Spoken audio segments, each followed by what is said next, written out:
Hello everyone, this is Vinod Dhankhar and welcome back to my YouTube channel commerce wise. तो class 12th accountancy अपनी book है company accounts और इसका chapter 7 कर रहे थे। प्रैक्टिकल क्वेश्चन मैंने पहले करा दिए थे क्योंकि मुझे था ये कि एक बार सारे क्वेश्चन हाथ से निकल जाएंगे, तो जो थ्योरी का बिल्कुल बेस्ट जो कॉन्सेप्ट आपके लिए बनना चाहिए वो मैं बाद में बना के दूंगी। ठीक है, तो थ्योरी के लिए आज की वीडियो और इनफ है। जिस बच्चे को थ्योरी समझनी है 7 चैप्टर की, वो अगर आज की वीडियो देख लेता है तो मुझे लगता है उसके लिए इस चैप्टर को थ्योरी के लिए बाकी चीज़ें देखने की ज़रूरत नहीं। तो देखिए एक बार, अकाउंटिंग फॉर कंपनीज। अब हम अकाउंटिंग कर रहे हैं किसके लिए? कंपनीज। और कंपनीज में क्या सीख रहे हैं इस चैप्टर में? सीखेंगे इश्यू ऑफ शेयर्स। वो प्रोसेस सीखेंगे जिससे कोई कंपनी अपने शेयर इशू करती है। क्या होता है शेयर? भाई शेयर होता है जो बिल्कुल स्मॉलेस्ट यूनिट होती है किसी भी कंपनी की, कैपिटल की सबसे छोटी यूनिट ही क्या होता है? शेयर्स होता है। अब देखो, पहले हमने पढ़ा, हमने सोल प्रोप्राइटर भी पढ़ा था 11th में, हमने पार्टनरशिप भी पढ़ ली है। अभी हमने पहली बुक थी अपनी फंडामेंटल वाली, हमने पार्टनरशिप भी पढ़ ली। वहाँ पर हमने देखा था कि कोई भी ऑर्गेनाइजेशन था, कहीं ना कहीं उसका जो ग्रोइंग जो उसका पार्ट था वो इतना अच्छे से डेवलप नहीं हो पा रहा था। मतलब वो इतने अच्छे से जो ग्रोइंग कंडीशन थी वो वहाँ तक जाकर भी कहीं ना किसी रीजन की वजह से वो अच्छे से एक वेल्थ कंडीशन में नहीं सामने आ रहा था। ठीक है, उसकी बहुत सारी लिमिटेशन थी। हो सकता है भाई लिमिटेड कैपिटल हो किसी के मैनेजरियल जो एबिलिटी हो वो सबके पास अच्छी ना हो, भाई अनलिमिटेड लाइबिलिटी थी। ठीक है, और भी बहुत सारे ऐसे ड्रॉबैक्स से बहुत सारी ऐसी कमियां थी जो हमें एक कंपनी की फॉर्म आने के लिए क्या कर रही थी? मजबूर कर रही थी। ठीक है, अब उन सब की कमी किसने पूरी कर दी? कंपनी। कंपनी है क्या? कंपनी क्या है? लीगली एक एग्जिस्टेंस शो होती है कि हाँ ये बीइंग ए पर्सन वर्क कर रही है। हम देखते हैं एक बार कंपनी में क्या होता है। उन सब की जो कमियां थी अब तक जो हमने पढ़ा था, उन सब की कमियों को सुधारने के लिए क्या बनाई है? कंपनी। क्योंकि यहाँ पर जो शेयर होल्डर होते हैं, मतलब जिन्होंने शेयर्स खरीदे हैं कंपनी की, उनकी लायबिलिटी लिमिटेड होती है। लिमिटेड कैसे? इसका भी एग्जाम्पल देंगे अभी आगे। देखो देखो यहाँ देखो, A company is a volunteer association of a person formed through the process of law। ये लॉ की प्रोसेस से होती है और इसका पर्पज होता है कैरिंग ऑन सम बिजनेस, की भी किसी भी बिजनेस को रन करना, चलाना। ठीक है, कॉन्टिन्यूटी उसकी रखनी। तो इसकी डेफिनेशन क्या है? ये एक आर्टिफिशियल पर्सन की तरह ट्रीट करता है। ये सबसे अच्छी डेफिनेशन है इसकी, प्रोफेसर हेनरी ने दी थी ये definition. A company is an artificial person. ये एक आर्टिफिशियल पर्सन की तरह है, मतलब जैसे पर्सन वर्क करता है सेम ऐसे ये वर्क करता है। इसकी भी कॉमन सील हो सकती है और ना भी हो सकती है, कोई कंपलसरी भी नहीं है। ठीक है, created by law. Created by law मतलब कानून, मतलब लॉ के हिसाब से इस कंपनी को बनाया गया। मतलब इसमें जो रूल रेगुलेशन होंगे वो सारे लॉ को फॉलो करके बनाए गए होंगे। Having separate entity. Separate entity का मतलब सेम वही हम अब तक पढ़ते आ रहे हैं कि जो इसके शेयर होल्डर हैं और ये कंपनी है, ये दोनों अलग अलग हैं, दोनों मर्ज नहीं है, ये दोनों एक दूसरे से अलग हैं। With A perpetual succession and A common seal. Perpetual succession का मतलब होता है एक कॉन्टिन्यूटी, जिसका मतलब लगातार चलना है ना कि रुकना है। कॉन्टिन्यूस प्रोसेस मतलब किसी के आने जाने से इस पर कुछ खास फर्क नहीं पड़ेगा। किसी की डेथ हो जाए, किसी का एडमिशन होता है, कोई रिटायर हो रहा है, इस बात से इस पर कोई फर्क नहीं पड़ेगा, ये कॉन्टिन्यू चलती रहेगी। ठीक है, एंड एक कॉमन सील। कॉमन सील मैंने अभी बताया कि कोई कंपल्सरी नहीं होता कंपनी की कॉमन सील होना, लेकिन हो जाए तो बहुत अच्छी, बेस्ट है। मतलब हो भी सकती है और ना भी हो सकती है, इसके बारे में भी पढ़ेंगे हम। तो कंपनी क्या है? एक आर्टिफिशियल पर्सन है जो किसने बनाया है? लॉ द्वारा बनाया गया है। क्यों बनाया है लॉ ने? ताकि जो अब तक हमारी जो कमियां निकल रही थी पार्टनरशिप से, या फिर जो प्रोप्राइटर थे, प्रोप्राइटरशिप जो ओनर था, सेपरेट लीगल एंड सॉरी, जो हम 11th में पढ़ चुके थे ना कि एक सिंगल ओनर है, उसकी कोई कंपनी है, तो उन सब की कमियों को दूर करने के लिए हमने बनाया है कंपनी। ठीक है, अब इसमें वर्क कैसे किया जाएगा पहले पढ़ते हैं इसकी कुछ खास बातें, इसकी कैरेक्टरिस्टिक्स कहें या फिर फीचर्स। Separate legal entity. ये क्या है? सेपरेट है। इस जिस नाम से कंपनी होगी उस नाम से अलग एक बैंक अकाउंट खुलेगा। इसके जो प्रोप्राइटर्स होते हैं उनको कहेंगे शेयर होल्डर। शेयर होल्डर अलग है और ये कंपनी है वो अलग है। ओनर का नाम से यहाँ पर कोई अकाउंट खोलना जरूरी नहीं है, कंपनी के नाम से सिंपली हमारे बैंक में भी अकाउंट खुलेंगे और उसी से हमारी ट्रांजेक्शन होगी। तो सेपरेट है। सेपरेट मतलब उसके मेंबर अलग है और वो कंपनी अलग है। परपेचुअल एग्जिस्टेंस अभी मैंने बताया था, जिसका मतलब क्या होता है, चाहे कोई आए चाहे ना जाए, ये कंटिन्यू चलती रहेगी। किसी की डेथ, किसी की रिटायरमेंट, किसी के एडमिशन से इस पे कोई असर नहीं पड़ेगा। ठीक है, बस ये बंद हो सकती है अगर इसने कंडीशन फॉलो नहीं की। कौन सी? कंपनी एक्ट की। कोई भी कंपनी तब बंद हो सकती है या तो उसके शेयर होल्डर चाहें कि अब उनको बंद करना, वाइंड अप करना है, या फिर उसने ऐसी कंडीशन जो हमारे कंपनी एक्ट के अंडर आती हैं वो इसने फॉलो नहीं की है, तो ही ये क्या हो सकती हैं? बंद हो सकती हैं। लिमिटेड लाइबिलिटी का मतलब क्या होता है? देखो, लिमिटेड लाइबिलिटी का मतलब होता है, सपोज करो कंपनी ने क्वेश्चन मंगवाए, कंपनी ने, एक कंपनी के टोटल 1 लाख शेयर है, कंपनी ने वो इशू कर दिए। ठीक है, कंपनी ने फेस वैल्यू मंगवाई थी 10 रुपये। ठीक है, 10 में से सिर्फ cold up money, cold up money कौन सी होती है? जो कंपनी ने पैसा मंगवाया, कोल्ड अप मनी 7 रुपये है, तो 3 रुपये हमारे क्या बच गए? अनकोल्ड है, जो अब तक कंपनी ने नहीं मंगवाए हैं। ठीक है, इसका मतलब ये क्या? हमारी रिजर्व कैपिटल है। तो अब अगर चाहे कंपनी के पास कैसी भी सिचुएशन आ जाए, अगर कंपनी 7 रुपये मंगवा चुकी है ना, तो सिर्फ 3 रुपये ही शेयर होल्डर से मंगवा सकती है। इससे ज़्यादा शेयर होल्डर की कोई लाइबिलिटी नहीं होती। ठीक है, जितने का एक शेयर है, इससे ज़्यादा किसी भी शेयर होल्डर की कोई लाइबिलिटी नहीं है, तो लिमिटेड है।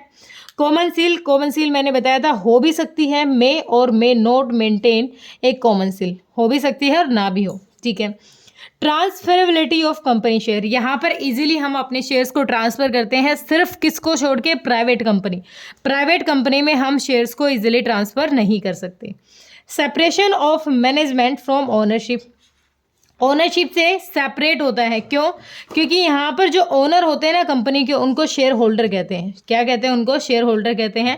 और शेयर होल्डर है ना बहुत ज़्यादा अमाउंट में, जैसे मैंने अभी एग्जांपल दिया, अगर कंपनी ने 1 लाख के शेयर इश्यू किए हैं, तो टोटल हमारे शेयर्स कितने हो गए? 1 लाख के हो गए, जिसमें से 10 रुपये का एक शेयर है, तो 1 लाख शेयर जो खरीदेगा, तो इसका मतलब उसके शेयर होल्डर उतने ही बढ़ जाएंगे। अगर सपोज करो सबने एक ही शेयर खरीद लिया, तो यहाँ पर हमारे मालिक कितने हो जाएंगे? 1 लाख शेयर होल्डर हो जाएंगे। तो क्या इतने मालिक हैं जो उन सब की रोज सारी बातें कैसे सुनी जाएंगी? उन सब के हर इंसान हर चीज़ को रिकॉर्ड नहीं कर सकता। तो इन सब के जितने भी शेयर होल्डर होते हैं वो मिल के क्या करते हैं? बोर्ड ऑफ डायरेक्ट इलेक्ट कर लेते हैं, बोर्ड ऑफ डायरेक्टर्स। मतलब ये भी बताऊंगी कि किस कंपनी में 2 होते हैं, किस में 3 होते हैं, किस में 7 होने जरूरी होते हैं। देखो, कंपनी क्या करते हैं कि हर कोई जितने भी मेंबर हैं, मेंबर्स को यहाँ पर शेयर होल्डर कहे जाएंगे। तो वो जरूरी नहीं कि डे टू डे के जितने भी मैनेजमेंट का पार्ट है उसमें बार बार इंटरफेयर करें। तो सिंपली यहाँ पर बोर्ड ऑफ डायरेक्टर, यहाँ पर डायरेक्टर्स बनाए जाते हैं। डायरेक्टर्स के डिसीजन को ही हर कोई क्या करता है? एग्री। अगर कोई ऑब्जेक्शन उठाना चाहे तो उठा भी सकता है। ठीक है, तो ये होता है separation of management from operation. यहाँ पर मैनेजमेंट अलग होगी और क्या से? ओनरशिप तो किसकी है? शेयर होल्डर्स की। और कौन से शेयर होल्डर्स की? इक्विटी शेयर होल्डर्स की, वो भी पढ़ेंगे अब आगे।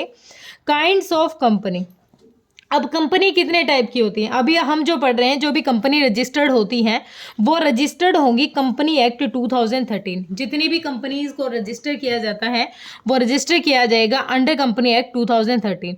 तो यहाँ पर मेनली हम जो कंपनी पढ़ रहे हैं वो 3 तरीके की कंपनी है: unlimited company, company limited by guarantee और कंपनी लिमिटेड बाय शेयर्स। अब जो हम पढ़ेंगे ना वो पढ़ेंगे कंपनी लिमिटेड बाय शेयर्स, जो इस चैप्टर में पढ़ेंगे। अनलिमिटेड कंपनी, यहाँ इसके नाम से ही हमें पता चल रहा है कि ऐसी कंपनी जिसमें हमारी जो लायबिलिटी है वो क्या है? अनलिमिटेड है। मतलब हमारे पास कोई लिमिट नहीं है। अगर कंडीशन ज़्यादा खराब हो जाती है तो जो इसके शेयर होल्डर हैं उनकी पर्सनल थिंग्स को भी यहाँ पर बेचना पड़ सकता है, उनको बहुत ज़्यादा लॉस सफ़र करना पड़ सकता है। कंपनी लिमिटेड बाय गारंटी, यहाँ पर कंपनी कुछ लिमिट तक की गारंटी देती है कि इनकेस अगर कुछ ऐसी सिचुएशन आई, कंपनी में लॉस ज़्यादा हो गया, तो इस मैक्सिमम अमाउंट तक हम पैसा आपसे ले सकते हैं। तो वो गारंटी उन्होंने पहले दे रखी है। Company limited by shares. अब हम इसमें पढ़ने वाले हैं शेयर्स के थ्रू किस तरीके से। अभी मैंने आपको बताया जैसे 10 रुपये का एक शेयर था, तो यहाँ पर सिर्फ 10 रुपये ही कंपनी के पास इतनी ओनरशिप होती है कि वो शेयर होल्डर से पैसा मंगवाए। इसमें 3 तरीके की कंपनी है, 1%, सॉरी प्राइवेट, पब्लिक और 1% कंपनी। या तो प्राइवेट कंपनी होगी या पब्लिक कंपनी होगी या 1%। यानी इसका एक नाम और है ओपीसी। ठीक है, अब इनके बारे में थोड़ा सा डिटेल से पढ़ लेंगे। पहले एक बार थोड़ा सा डिटेल यहाँ पर देखते हैं। अनलिमिटेड कंपनी कौन सी होती है, जैसे अभी मैंने बताया उनको सफ़र करना पड़ सकता है लॉस, क्योंकि अभी हमने बताया कि कोई लिमिट नहीं है, no limit on the liability की कोई लिमिट नहीं है। तो अगर उनकी प्राइवेट प्रॉपर्टी भी डेट को कवर नहीं कर पा रही है, मतलब डेट ज़्यादा है और कवर नहीं हो पाई, तो उनकी प्राइवेट प्रॉपर्टी भी बिक जाएगी। ठीक है, लिमिटेड बाय गारंटी, तो कुछ लिमिट होती है कि भाई उन मेंबर्स को इतनी लिमिट बता दी जाएगी कि इतनी गारंटी है और इस अमाउंट तक आपसे पैसा बाद में लिया जा सकता है अगर सिचुएशन खराब हुई तो। अब ये शेयर्स वाली में पढ़ो कि शेयर्स जितनी हमारी फेस वैल्यू, जितनी हमारी नॉमिनल वैल्यू है शेयर्स की, उतने तक ही कंपनी पैसा मंगवाएगी, चाहे कंपनी की कैसी भी सिचुएशन हो। अब है प्राइवेट कंपनी। ये सेक्शन बहुत ध्यान रखना है क्योंकि एमसीक्यू आने वाले हैं बच्चे। अब आप सबने देख लिया होगा सीबीएसई ने सैम्पल पेपर इशू कर दिया है और अब प्री बोर्ड भी स्टार्ट हो जाएंगे, क्योंकि मेरे ही स्कूल में प्री बोर्ड अब स्टार्ट हो जाएंगे। तो आपको भी थोड़ा एक्टिव रहना है। ये जो सेक्शन दिए गए हैं इनको बहुत ध्यान रखना है, क्योंकि 1 नंबर के क्वेश्चन में ये आपको एग्जाम में मिल सकते हैं। As per section 268 of Company Act 2013, a private company is one which is its article of association। इसका मतलब क्या कहता है, is one which by its article of association। मतलब यहाँ पर कंपनी क्या होती है जिसका खुद के आर्टिकल ऑफ एसोसिएशन, मतलब अपनी कुछ चीज़ें वो मेंटेन करके रखती है, अपने कुछ राइट्स होते हैं उनके, मतलब कुछ अलग होती हैं प्राइवेट कंपनी से। कैसे, जैसे वो शेयर ट्रांसफ़र नहीं कर सकती, उसकी मैक्सिमम लिमिट, उसकी मिनिमम लिमिट, तो कुछ इनके लिमिटेशंस होती है और कुछ इनके फ़ायदे भी होते हैं। आप देखो इनके खुद के आर्टिकल ऑफ एसोसिएशन में क्या कहना चाहता है, ये रिस्ट्रिक्टेड है, ये अपने शेयर्स को ट्रांसफ़र नहीं कर सकते। Restricts right to transfer its share, अपने शेयर्स को क्या नहीं कर सकते, ट्रांसफ़र नहीं कर सकते। ये हमने थोड़ी देर पहले पढ़ भी लिया था। Limits the number of its members to 2000। Past और प्रेजेंट के जितने भी एम्प्लॉयज़ हैं ये 200 से ज़्यादा इसके मेंबर्स नहीं हो सकते। मिनिमम 2 और मैक्सिमम 200 होते हैं। Prohibit any invitation to public subscribe, किसी भी तरीके का पब्लिक सब्सक्रिप्शन ये किसी भी सिक्योरिटी पर नहीं ले सकते। ठीक है, every private company must be and with the private limited, किसी भी कंपनी के पीछे प्राइवेट लिमिटेड लिखा मिलेगा आपको पता चलेगा। सपोज करो जैसे अगर मेरी ही कंपनी हो जाए तो मीनू प्राइवेट लिमिटेड, इस तरीके से लिखा मिलेगा। ठीक है, लेकिन हम जो शेयर्स के बारे में पढ़ेंगे ना वो सिर्फ लिमिटेड कंपनी के बारे में पढ़ेंगे जो पब्लिक है। तो प्राइवेट की क्या पहचान है, प्राइवेट लिमिटेड मिलेगा और मैक्सिमम नंबर 2200 है मैक्सिमम इसके जो मेंबर्स हैं वो। हाँ, और ये क्या नहीं कर सकती, अपने शेयर्स को इजीली ट्रांसफ़र नहीं कर सकती। पब्लिक क्या है भाई, सेक्शन देखो, सेक्शन है 271 इसका सेक्शन है। पब्लिक कंपनी का मतलब होता है कि वो प्राइवेट नहीं है। सिंपली एक बात है कि वो प्राइवेट नहीं है वो पब्लिक ही है। पब्लिक में इजीली, पब्लिक कंपनी के पीछे लिखा होगा सिर्फ लिमिटेड, और वो इजीली अपने शेयर्स को ट्रांसफ़र कर सकती है। अब इनके बीच में डिफरेंस है, इसके मिनिमम नंबर 2 है और मैक्सिमम है 200। इसके मिनिमम है 7, प्राइवेट कंपनी के जो मिनिमम मेंबर्स होते हैं वो 7 है, लेकिन मैक्सिमम की कोई भी लिमिट नहीं है। ये ध्यान रखना है हमें, प्राइवेट कंपनी के 2 और 200 है, लेकिन पब्लिक के 7 से मैक्सिमम कितने भी हो सकते हैं। ये पब्लिक में अपनी एप्लीकेशंस को इनवाइट नहीं कर सकती, ये बिल्कुल कर सकती है, क्योंकि ये कंपनी क्या है, अपनी इन्विटेशन यानी एप्लीकेशन इशू करके ही पैसा मंगवाती है। इसके पास रिस्ट्रिक्शन है ट्रांसफ़र टू शेयर, इसके पास कोई रिस्ट्रिक्शन नहीं है, अपने शेयर को ये इजीली क्या कर सकती है, ट्रांसफ़र कर सकती है। ठीक है, आगे देखो, आगे भाई है प्रिपरेशन आर्टिकल। अब ये जो बनाती है ये किस में इसका प्रिपेयर होता है, इसका आर्टिकल बनाना कंपलसरी होता है आर्टिकल ऑफ एसोसिएशन के हिसाब से सभी कंपनी का, प्राइवेट कंपनी का। लेकिन अगर पब्लिक कंपनी ना बनाए तो वो टेबल F ऑफ शेड्यूल 1 और कौन सा, कंपनी एक्ट 2030 का फॉलो कर सकती है। फॉलो मतलब अगर उसने कोई अपने खुद के आर्टिकल्स नहीं बनाए हैं तो वो कौन से फॉलो करेगी, ये पब्लिक कंपनी के लिए बात है। और ये वर्ड बहुत ध्यान रखना है, table F of schedule 1 company act 2013 के रूल्स को फॉलो करेगी। इसमें कम से कम 2 डायरेक्टर्स होने जरूरी हैं, कम से कम 2 डायरेक्टर। जो अभी मैंने बताया था ना कि हर कोई बार बार मैनेजमेंट के पार्ट में इंटरफेयर नहीं कर सकता, इसलिए कुछ मेंबर्स को इलेक्शन मतलब इलेक्टेड किया जाता है शेयर होल्डर से ही, वो क्या बन जाते हैं, बोर्ड ऑफ डायरेक्टर बन जाते हैं। तो इसमें मिनिमम 2 होते हैं और इसमें 3 डायरेक्टर तो हमारे होने ही चाहिए, ठीक है, 3 डायरेक्टर तो यहाँ होने ही चाहिए। इट्स कंपलसरी, इसके एंड में प्राइवेट लिमिटेड लिखा होता है और इनके एंड में सिर्फ एलटीडी लिमिटेड लिखा होता है। तो ये था डिफरेंस प्राइवेट और पब्लिक कंपनी में। सिर्फ मेन ध्यान रखना है 207 कोई लिमिट नहीं है, ये ट्रांसफ़र नहीं कर सकती, ये ट्रांसफ़र कर सकती है। ये पीछे प्राइवेट लिमिटेड लगाती है, ये सिर्फ लिमिटेड लगाती है। इसको आर्टिकल ऑफ एसोसिएशन में अपना आर्टिकल रेडी करने पड़ते हैं रूल्स के लिए। इसको कुछ ज़रूरी नहीं है, ये टेबल एफ को भी फॉलो कर सकती है जो शेड्यूल 1 के अंडर आता है, ठीक है। अब देखो, इसके 2 डायरेक्टर होते हैं और इसके 3 डायरेक्टर होने जरूरी होते हैं। ओपीसी 1 पर्सन कंपनी, अब 1 पर्सन कंपनी की ज़रूरत क्यों पड़ी भाई? अब ज़रूरी थोड़ी ना कि हर कोई इंसान कोई कंपनी बना रहा है, हर कोई इंसान और किसी पर्सन को अपने मतलब इन्वॉल्व करे या फिर पार्टनर लेके करे या फिर शेयर होल्डर के थ्रू करे। हो सकता है अकेला इंसान भी अपनी खुद की कंपनी बनाना चाहता हो, कोई इश्यू नहीं होता है। तो 1 पर्सन का मतलब ही है कि यहाँ पर पर्सन क्या होगा, एक ही होगा। ये सेम वही है, इसका सेक्शन रहेगा 1 पर्सन का 262 और इसके रूल्स कुछ इस तरीके से हैं। इसमें सिर्फ एक नेचुरल पर्सन, और वो भी कौन सा होना चाहिए, इंडियन सिटीजन होना चाहिए। इंडियन सिटीजन का मतलब क्या होता है, उसका रेजिडेंट हमें इंडिया में 182 दिन से कम नहीं होना चाहिए। मतलब साल में जो कैलेंडर ईयर होता है उसमें उसका वहाँ पर रहने का जो पीरियड है वो 182 दिन से 182 डेज से कम नहीं होना चाहिए। मतलब मेन वही है कि वो इंडिया का ही होना चाहिए उसका रेजिडेंस। ये क्या है, इसको हम ओपीसी भी कह देते हैं, ठीक है। इट्स की paid up capital not exceed to 50 lakh. इसमें जो पैसा कंपनी लगवाती है ना, कंपनी जो पैसा लगाएगी 50 लाख से ज़्यादा वो पैसा नहीं होना चाहिए। और 3 सालों का, ये सबसे अच्छा पॉइंट है, 50 लाख से ज़्यादा तो कैपिटल नहीं लगा सकता और 3 सालों का जो टर्नओवर है वो 2 करोड़ से ज़्यादा नहीं जाना चाहिए। अगर 3 साल का टर्नओवर 2 करोड़ से ज़्यादा जा रहा है तो वो अपने आप ही प्राइवेट कंपनी में कन्वर्ट हो जाएगी, ये ध्यान रखना है। अगर कंपनी ने लगा रखे हैं 50 लाख रुपए और फिर भी उसका टर्नओवर, उसको बहुत ज़्यादा प्रॉफिट हो रहा है और वो 3 सालों का टर्नओवर उसका 2 करोड़ से ज़्यादा चला गया है, तो इसका मतलब वो अपने आप ही किस में कन्वर्ट हो जाएगी, प्राइवेट कंपनी में। ये रूल्स हैं इसके कन्वर्ट करने के, एक तो पर्पज है ये सेम वही है और एक कन्वर्जन अपने आप, जो मैंने अभी बताया ये कन्वर्जन है कि इसका ये क्या है, अपने आप ही क्या हो जाएगी, कन्वर्ट हो जाएगी।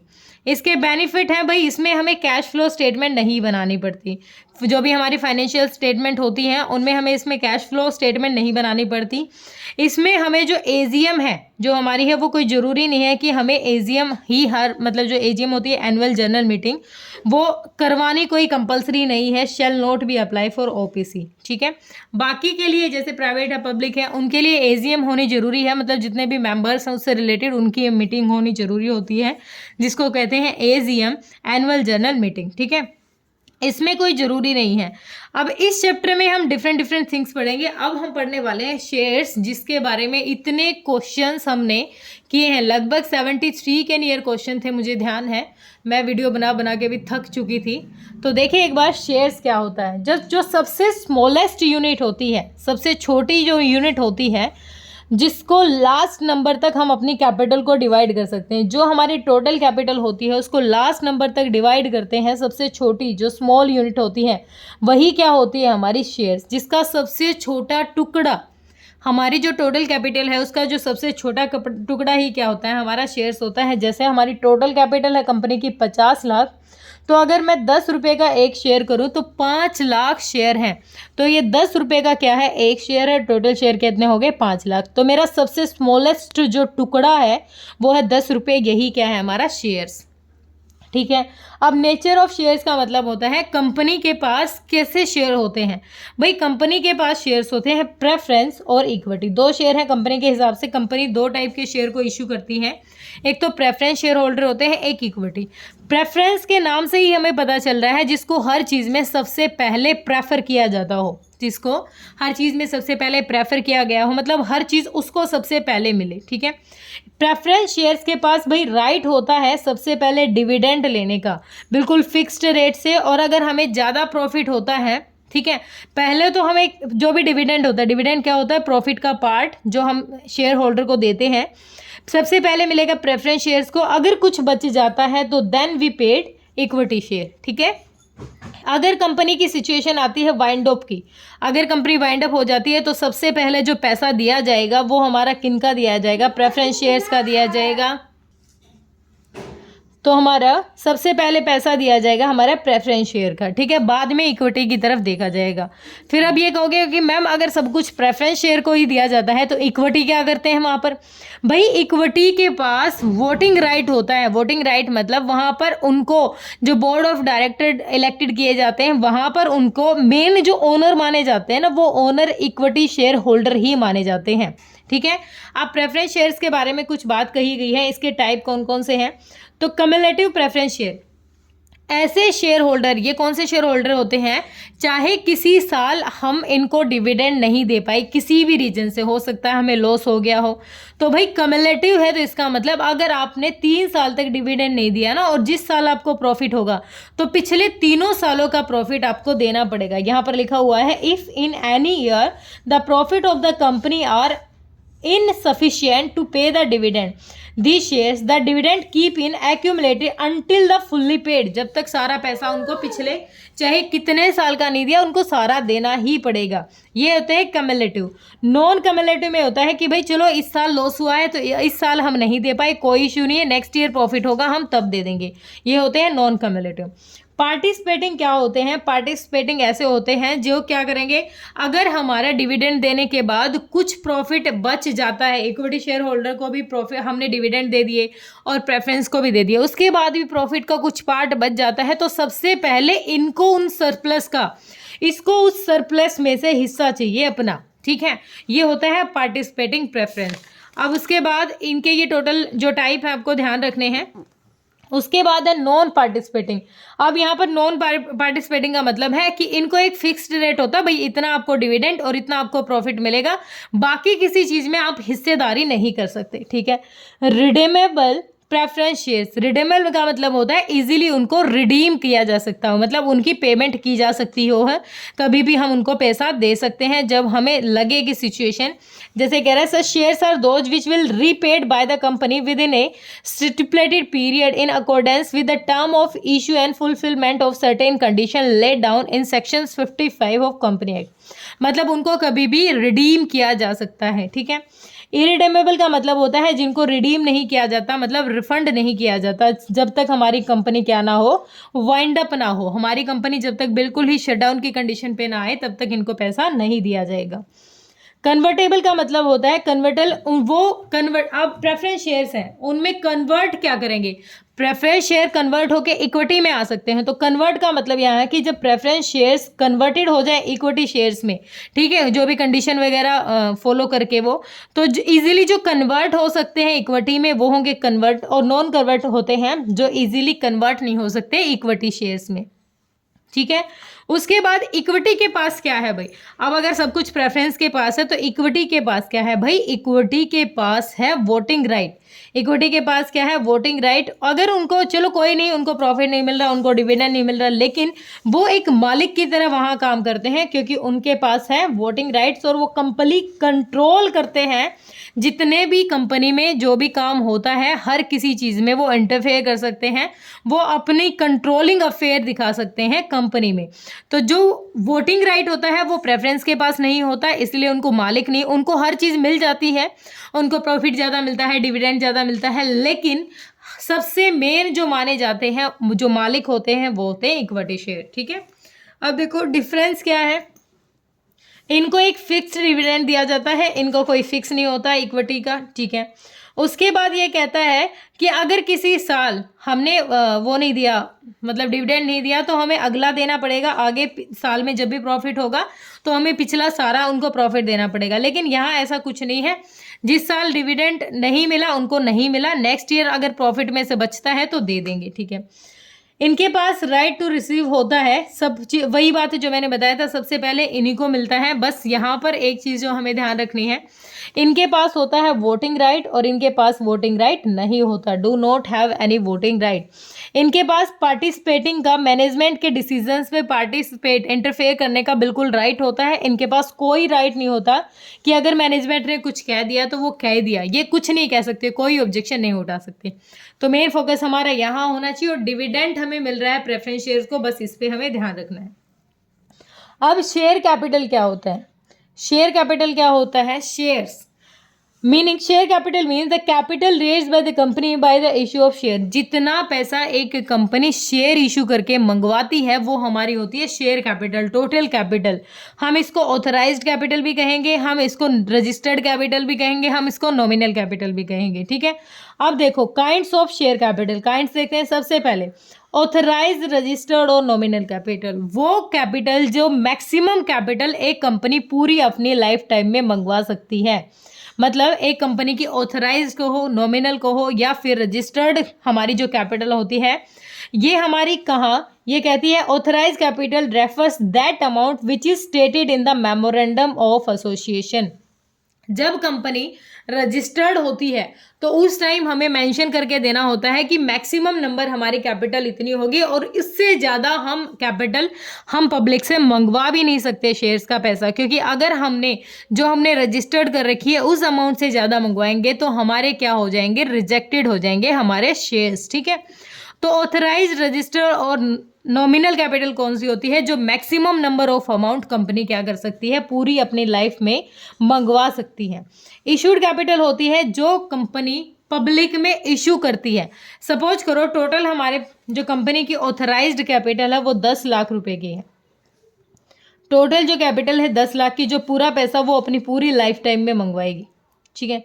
इसमें से कंपनी ने पब्लिक में जो अपने शेयर्स इशू किए वो सिर्फ 5 लाख के किए हैं। तो हमारी इशूड कैपिटल कितनी होगी? 5 की, क्योंकि कंपनी ने इशू कितने किए हैं? 5 लाख किए हैं।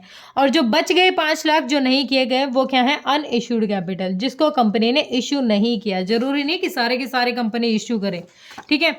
इशूड कैपिटल कौन सी होगी? जो कंपनी इशू करती है। Issued capital is that part of authorized capital which is actually offered to the public for subscription. हम क्या करते हैं? कंपनी में ऑफर करते हैं अपने सब्सक्रिप्शन के लिए, फिर पब्लिक क्या करती है? सब्सक्राइब करती है हमारे शेयर्स को, ठीक है। The remaining part of the authorise capital is known as unissued, जिसको कंपनी अनइशूड नहीं कर रही है। जो भी कंपनी ऑथराइज कैपिटल में इशू कर देती है वो तो इशूड कैपिटल होती है। जिसके छेड़छाड़ नहीं की जो कंपनी के पास है वो होती है अनइशूड कैपिटल। सब्सक्राइब्ड कैपिटल कौन सी होती है? भाई हमने, कंपनी ने अपने शेयर इशू किए, कंपनी ने पैसा मंगवाया पब्लिक से, तो पब्लिक जितने सब्सक्राइब कर देती है, जितने के लिए हमारे पास एप्लीकेशन आ जाती है, होती है सब्सक्राइब्ड कैपिटल होती है। ये 2 टाइप की होगी, एक तो सब्सक्राइब्ड एंड फुल्ली पेड, मतलब सब्सक्राइब्ड भी हो गया और सारा पैसा आ भी गया, और एक होता है subscribed but not fully paid. मतलब सब्सक्राइब्ड मतलब 5 लाख की हमने एप्लीकेशन दी थी, सामने से जो हमारे पास, हमने 5 लाख के लिए क्या की? शेयर इशू की, लेकिन आगे से हमारे पास एप्लीकेशन कितनी आ गई है? 4 लाख रुपए की आ गई, ठीक है। 4 लाख क्या हो गया? हमारी सब्सक्राइब्ड कैपिटल हो गई। लेकिन हमने देखा सब्सक्राइब्ड, इस 4 लाख में से भी हमारे 1000 शेयर्स ऐसे हैं जिन्होंने पेमेंट नहीं दी, तो यहाँ पर हमारे पास 3,99,000 शेयर्स ही ऐसे हैं। हमारी कैपिटल क्या है? सब्सक्राइब्ड कैपिटल है, ठीक है। और अनसब्सक्राइब्ड कितने, मतलब सब्सक्राइब्ड और फुल्ली पेड और subscribed but not fully paid कितनी है? 1000 शेयर्स हैं। भाई ये सब्सक्राइब्ड तो हो चुके हैं लेकिन इनको फुल्ली पेड नहीं हुआ है, ठीक है, क्लियर। ये था हमारा सब्सक्राइब्ड, फुल्ली पेड और सब्सक्राइब्ड नॉट फुल्ली पेड। ये रहा सब्सक्राइब्ड नॉट फुल्ली पेड, ठीक है। तो अब अगला जो टॉपिक आएगा हमारा, अब आ गया भाई हमारे सब्सक्राइब्ड हो गया, अब आगे थर्ड पार्ट। एक मिनट, थर्ड कौन सा रह गया?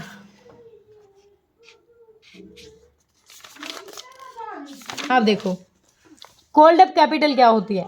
कॉल्ड अप कैपिटल होती है जितना पैसा कंपनी ने मंगवाया। अभी मैंने जैसे बताया 10 रुपए का एक शेयर था, अगर कंपनी 7 रुपए ही मंगवा रही है तो 7 क्या है? कॉल्ड अप है। कंपनी ने मंगवाया इतना है, कॉल ही इतने के लिए की है, वो होता है कॉल्ड अप पेड अप का मतलब होता है अगर 7 रुपये कंपनी ने मंगवाए हैं तो जो सामने शेयर होल्डर हैं उन्होंने कितना पे किया है।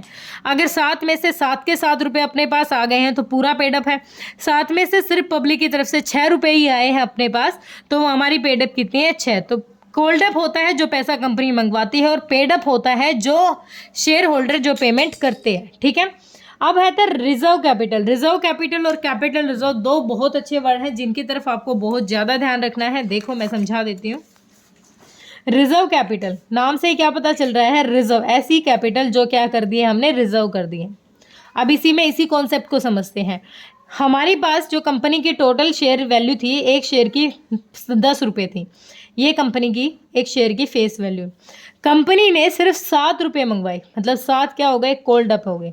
अब 3 कंपनी ने नहीं मंगवाए तो ये क्या है, अनकोल्ड कैपिटल, अनकोल्ड अप। ठीक है, अनकोल्ड कैपिटल है। अनकोल्ड कैपिटल का मतलब है कि कंपनी के पास अभी कंपनी को 7 रुपये की जरूरत है, कंपनी ने मंगवा लिया। अब कंपनी इस रुपये को नहीं मंगवा रही, लेकिन कभी भी कंपनी मंगवा तो सकती है। तो ये कंपनी, ये जो अमाउंट है जो कंपनी नहीं मंगवा रही, अनकोल्ड कैपिटल है, यही होती है हमारी रिजर्व्ड कैपिटल। हो सकता है हम इसको वाइंड अप के टाइम यूज़ करें, कोई भी टाइम हो सकता है जब हम इसको मंगवाएं। तो ये हमारी जो रिजर्व है, पहले से हमने रिजर्व करके रखी है, वो कौन सी होती है, अनकोल्ड कहो या फिर रिजर्व कैपिटल। ठीक है, और इसको कहाँ यूज़ करेंगे हम, इससे हो सकता है हम अपने छोटे छोटे जो खर्चे हैं वो इससे पूरे कर लें। ठीक है, इसमें दे रखा है, ये आप थोड़ा डिटेल में पढ़ लेना।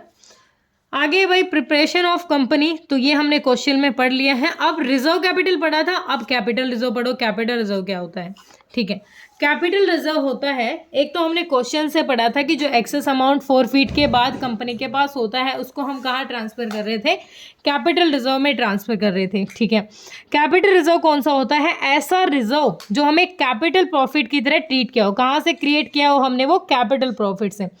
देखो वो हो सकता है कि हमने कोई फिक्स्ड एसेट बेच दी हो, ठीक है, उससे प्रॉफिट हुआ हो हमें, ठीक है, रिवैल्यूएशन के टाइम पे हुआ हो, issue of shares of debenture हो, रिडम्पशन हो, या फिर प्रायर टू इनकॉर्पोरेशन हो, या फिर profit on forfeiture and reissue of shares.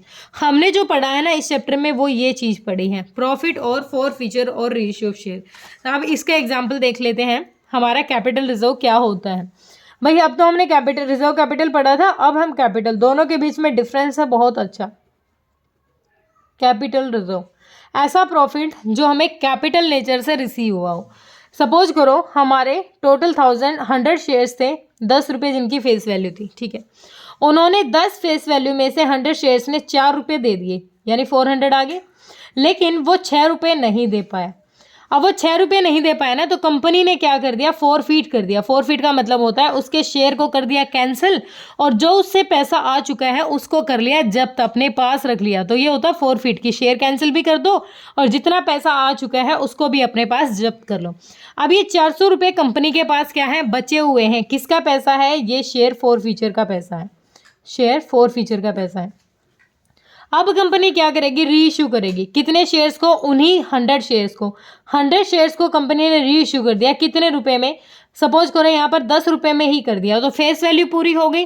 तो अब जो ये 400 अमाउंट बच गया, ये हमारा कैपिटल रिजर्व का पार्ट है। और कोई भी कंपनी कितना डिस्काउंट दे सकती है, कंपनी उतना ही डिस्काउंट दे सकती है जितना उसने फॉरफीट किया है। अब अगर कंपनी री इशू करे और री इशू के टाइम पर कंपनी मिनिमम कितना अमाउंट मंगवाएगी, मिनिमम भाई 6 रुपये तो वो जरूर मंगवाएगी। ठीक है, 6 रुपये तो वो मंगवाएगी, क्योंकि 4 रुपये की कमी तो वो कहाँ से पूरा कर सकती है, जो फॉरफीट का अमाउंट है, बाकी वो नहीं कर सकती। ठीक है, तो जितना फॉरफीट हुआ हो उतना तो वो मिनिमम उसको मंगवाना ही है, और ज़्यादा भी मंगवा सकती है। ठीक है, और प्रीमियम पे भी इशू कर सकती है अपने शेयर्स को। तो ये था कैपिटल रिजर्व। इनके बीच में डिफरेंस दे रखा है, तो रिजर्व कैपिटल और कैपिटल रिजर्व ये आप खुद देखना एक बार। अब देखो ये इसमें देख लेना, कुछ ऐसा नहीं है, मैंने बता दिया। कैपिटल रिजर्व और रिजर्व कैपिटल दोनों क्या चीज़ें हैं, एक तो जिस कैपिटल को रिजर्व करके रख लिया हो, एक जिस कैपिटल में से हमारा रिजर्व निकल के आ रहा हो। अब ऑथराइज्ड और इश्यूड कैपिटल में क्या फ़र्क हो, ऑथराइज्ड होता है वो टोटल अमाउंट जो कंपनी अपनी पूरी लाइफ में मंगवाती है। इश्यूड होता है जिसके लिए पब्लिक में हमने अपने शेयर्स के लिए उसको ऑफर किया हो। ठीक है, उसके बाद इसको रिकॉर्ड किया जाता है, ये किसके अकॉर्डिंग मेंशन की जाती है, मेमोरेंडम ऑफ एसोसिएशन, और ये आर्टिकल ऑफ एसोसिएशन। ये कभी भी क्या नहीं हो सकती, इक्वल। ये हो सकती है क्या होगी, इक्वल या फिर more than of issue capital. मतलब अगर कंपनी की टोटल ऑथराइज कैपिटल 10 लाख रुपए है और हमने इशू कर दी 5 लाख रुपए, तो ये दोनों बराबर भी हो सकती हैं और ये इससे ज़्यादा भी हो सकती है, लेकिन इशूड कैपिटल इसके बराबर हो सकती है लेकिन इससे ज़्यादा नहीं हो सकती। ठीक है, इसके लेस देन ही रहेगी ऑथराइज कैपिटल के, क्योंकि हम उतना ही इशू कर सकते हैं जितनी हमारी टोटल ऑथराइज्ड कैपिटल है। तो आगे के लिए भाई एक और वीडियो डालनी पड़ेगी। इस वीडियो में गला दुखने लग गया और वीडियो लंबी हो गई है, तो चलो अभी मैं दूसरी वीडियो अभी बना देती हूँ। यहाँ तक तो कोई दिक्कत परेशानी हुई नहीं है, आगे करते हैं अगली वीडियो में।